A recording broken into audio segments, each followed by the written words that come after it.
ke dalam hidupan sehari-hari, benar-benar diaplikasikan. Mm-mm. Contoh, orang pribumi itu nggak boleh masuk ke kawasan orang-orang Eropa.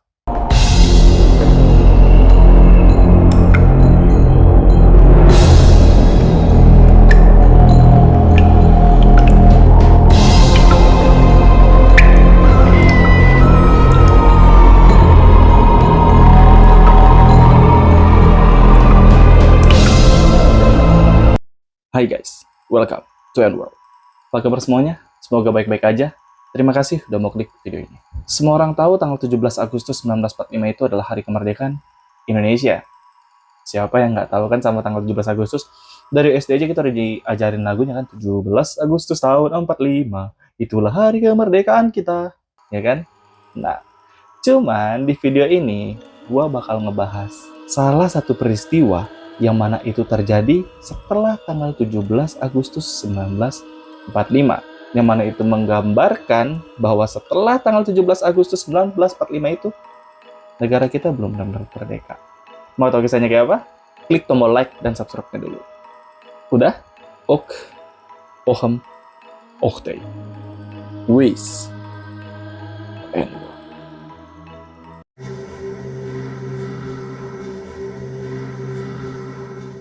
so, flashback dikit nih. Gue waktu gue masih SD nih, masih sekolah lah ya.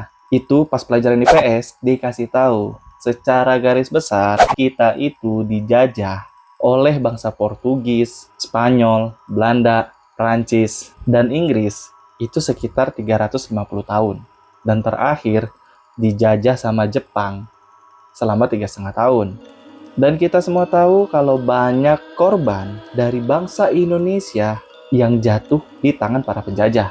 Dan kita juga tahu kalau ternyata bangsa kita itu kuat dan gigih. Mereka tanpa menyerah dan tanpa rasa takut terus melawan bangsa-bangsa penjajah. Sampai akhirnya kita mendapat kemerdekaan di tanggal 17 Agustus 1945. Itu garis besarnya. Namun kenyataannya setelah tanggal 17 Agustus 1945 itu, bangsa kita belum benar-benar merdeka.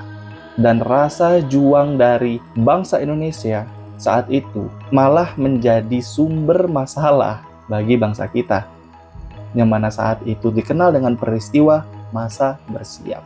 Apa sih masa bersiap itu?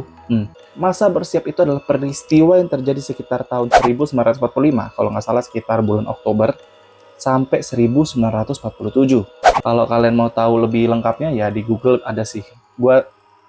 Ini semua yang gue cerita, semua video yang gue bikin ini overall dari Google ya. Kalian bisa googling sendiri di situ.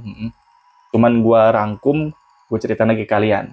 Dapat ya, zaman sekarang kita tahu lah ya, males baca mending nonton atau denger ya. Dan ada apa pada masa bersiap ini? Nah, pada masa bersiap ini banyak kerusuhan-kerusuhan yang terjadi yang dilakukan oleh bangsa Indonesia sendiri. Dan kerusuhan itu terjadi sekitaran Pulau Sumatera dan Pulau Jawa. Karena apa? Karena pada saat itu bangsa Indonesia terpecah menjadi dua kubu. Yang satu ini kubu pro Belanda, iya waktu itu Belanda masih ada di Indonesia.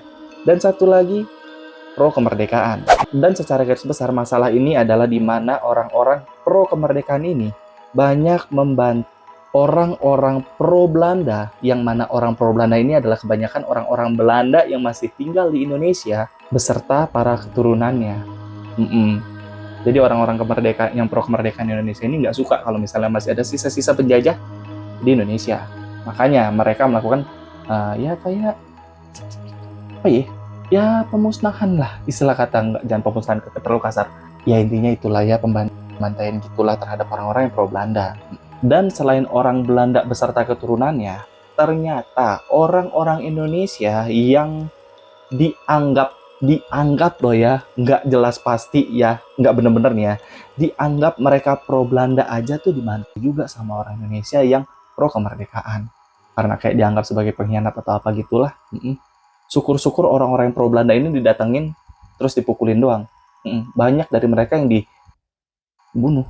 Kemungkinan peristiwa masa bersiap ini didasari oleh rasa dendam para bangsa Indonesia terhadap bangsa Belanda, yang mana kala itu mereka membuat 3 peraturan khusus di Indonesia yang mana 3 peraturan khusus itu dimasukkan ke dalam hukum ketatanegaraan Hindia Belanda pada tahun 1927, yang mana waktu itu Indonesia, warga Indonesia dibagi menjadi 3 kasta. Kita sempat menjadi 3 kasta. Yang pertama, golongan Eropa yang dipersamakan, yang mana ini isinya adalah orang-orang Belanda atau orang-orang Eropa beserta semua keturunannya. Jadi mau Belanda atau bukan Belanda, tapi masih bangsa Eropa dan masih keturunannya, itu masuk ke kasta pertama. Kedua, golongan Timur Asing, yang mana ini nih isinya orang Tionghoa, Arab, Cina, Jepang, dan lain-lainnya. Yang ketiga, itu golongan Bumi Putra atau pribumi, yang mana itu isinya ya orang-orang Indonesia asli, atau yang waktu itu disebut orang Hindia Belanda. Pembagian 3 kasta itu dibuat nggak cuman untuk sekedar formalitas, tapi benar-benar dimasukkan ke dalam kehidupan sehari-hari, benar-benar diaplikasikan. Contoh, orang pribumi itu nggak boleh masuk ke kawasan orang-orang Eropa. Serius. Mereka bahkan sampai masang plakat nih, plat besi gitu, yang mana tulisannya Verboden von Honden and Inlanders. Gua nggak tahu cara bacanya bener atau nggak, yang pokoknya tulisannya begitulah. Nah, itu katanya tuh plakat plat tadi tuh, tulisan itu sempat dipasang di pintu masuk kolam renang. Yang mana kolam renang itu khusus untuk orang-orang Eropa yang kasta pertama. Dan itu ada di daerah Manggarai, kalau nggak salah. Itu ada di sekitaran daerah Manggarai, Batavia. Zaman dulu masih Batavia ya, belum Jakarta ya. Rasis banget mereka, suwe. Nah, praktik pembagian kasta ini sempat berlaku di Indonesia selama bertahun-tahun, dan diduga karena pembagian kasta inilah yang menjadi dasar sakit hati bangsa Indonesia terhadap orang-orang Eropa dan Belanda. Bahkan, Presiden pertama kita, Insinyur Soekarno, juga pernah mengalami dampak dari pembagian kasta ini. Yang mana pengalamannya ini juga diceritain di depan delegasi pemuda Tionghoa yang pernah berkunjung ke Istana Negara pada Februari 1964. Dan juga kisah dari Insinyur Soekarno ini diceritain juga oleh dia sendiri ke seorang penulis dari Belanda yang bernama Cindy Adams. Ceritanya gini nih, garis besarnya ya. Nah, waktu itu Insinyur Soekarno lagi ngalamin yang namanya cinta monyet. ABG, cinta ABG gitulah, kan bahasanya cinta monyet ya. Nah, kalau yang nggak paham apa cinta monyet, jangan ngadi-ngadi. Nah, waktu itu Insinyur Soekarno suka nih sama satu cewek yang namanya Mian Hassels. Yang mana Mian Hassels ini di mata beliau itu merupakan sesosok gadis yang sangat cantik, menawan, yang bahkan beliau aja sampai tergila-gila ke cewek itu gitu loh. Dan perasaan suka dari presiden pertama kita itu diucapin langsung ke cewek itu. Dia benar-benar ngomong kalau dia benar-benar suka kepada si tulip berambut kuning dan berpipi merah, yang bahkan beliau rela mati demi gadis itu kalau dia menghendakinya. Jadi kalau misalnya ceweknya nyuruh dia mati, dia mati. Segila itu beliau. Dan presiden kita pun nggak cuman ngomong, beliau benar-benar suka sampai beliau berniat untuk melamar dan menikahinya.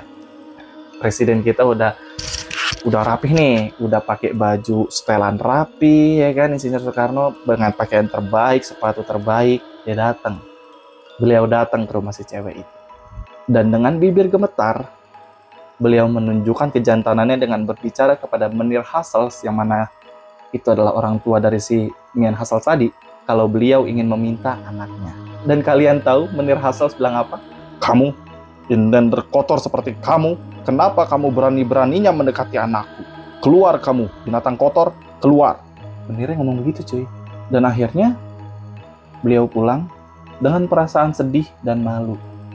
Dan dia bilang beliau tidak akan pernah melupakan hal itu seumur hidup. Nah, makanya dari pembagian kasta tadi diduga itulah yang menjadi rasa sakit hati bangsa Indonesia, yang mana akhirnya rasa sakit hati tadi berubah menjadi dendam dan meledak setelah hari kemerdekaan. Peristiwa masa bersiap ini pun akhirnya pecah pada tanggal 11 Oktober 1945 di daerah Depok. Depok lagi. Daerah Depok. Sebenarnya awalnya tuh pada tanggal 7 Oktober, bukan 11.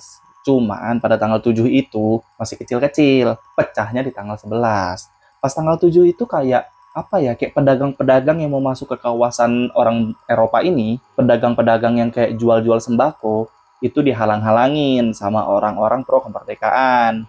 Tujuannya apa? Tujuannya biar orang-orang pro Belanda ini nggak bisa dapat kebutuhan yang mereka mau.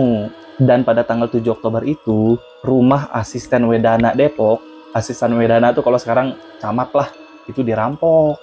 Terus 2 hari kemudian, 5 rumah kena rampok lagi. Dan para perampok itu, selain mereka bawa senjata tajam, mereka juga bawa bendera merah putih, bendera kita. Awalnya, awal-awal kerusuhan ini terjadi, itu tuh nggak ada korban jiwa sama sekali. Sampai akhirnya pada tanggal 10 Oktober 1945, mulai nih, para gelandangan ikut nyerbu rumah warga, ikut nyerbu gudang pangan di Depok. Dan pada tanggal 13 Oktober 1945, itu mulai tuh muncul gerombolan orang, ya sekelompok orang gitulah, nyerbu pemukiman di daerah Depok juga, menyebabkan 10 orang tewas. Dan gak perlu lama, akhirnya kerusuhan itu pun menyebar ke Jakarta, yang mana kala itu namanya masih Batavia. Kalau yang di Batavia, itu lebih serem lagi. Orang-orang pro Belanda ini, termasuk orang-orang Belanda ya, itu banyak yang tiba-tiba hilang. Nggak tahu kemana, tahu-tahu hilang. Cuman setelah selang beberapa hari kemudian, ketemu di mana? Ngambang. Udah jadi jasad atau jadi jenazah. Ngambang di kali. Dan selain itu, sering juga nih, rumah-rumah para orang pro Belanda ini, kalau malam, dikepung. Kenapa dikepung? Penghuninya dibunuh. Termasuk anak-anak dan perempuan juga. Nggak ada yang absen, nggak ada yang lewat. Hajar semua. Selain Batavia dan Depok, ada 2 lokasi juga yang nyebar, yaitu Karawang dan Bekasi. Cuman kalau di Karawang Bekasi ini, yang banyak diserang itu adalah orang-orang Tionghoa. Kenapa? Karena waktu itu di sana orang Belandanya dikit. Jadi yang ketempuhan kena sasaran itu orang-orang Tionghoa. Mereka dibunuh dan mayatnya dibuang ke Sungai Citarum. Gue nggak jelas dah kenapa harus kena orang lain juga sih, kan cuma Belanda. Nggak ada yang tahu pasti berapa banyak jumlah korban yang jatuh pada masa bersiap ini. Karena yang dibantu itu nggak cuman orang Belanda. Orang-orang yang pro Belanda, maksudnya dalam arti orang Indonesia yang mendukung Belanda, ini juga dibantu. Karena mereka bahkan sampai disebut dengan sebutan anjing nikah. Nica ya, N-I-C-A, bukan anjing nikah. Nggak, anjing nikah. Nah, dan diduga nih ya, jumlah korbannya itu antara 3.500 sampai 20.000 orang. Bayangin sebanyak itu, coy. Yang menjadi target mereka itu nggak cuman orang-orang biasa, kayak rakyat-rakyat gitu, enggak. Karena diketahui Sultan Syahrir itu sempat jadi target mereka. Target untuk dimati juga. Kenapa? Karena Sultan Syahrir ini sempat memerintahkan para polisi dan tentara untuk melindungi orang-orang pro Belanda yang waktu itu ada di camp internir.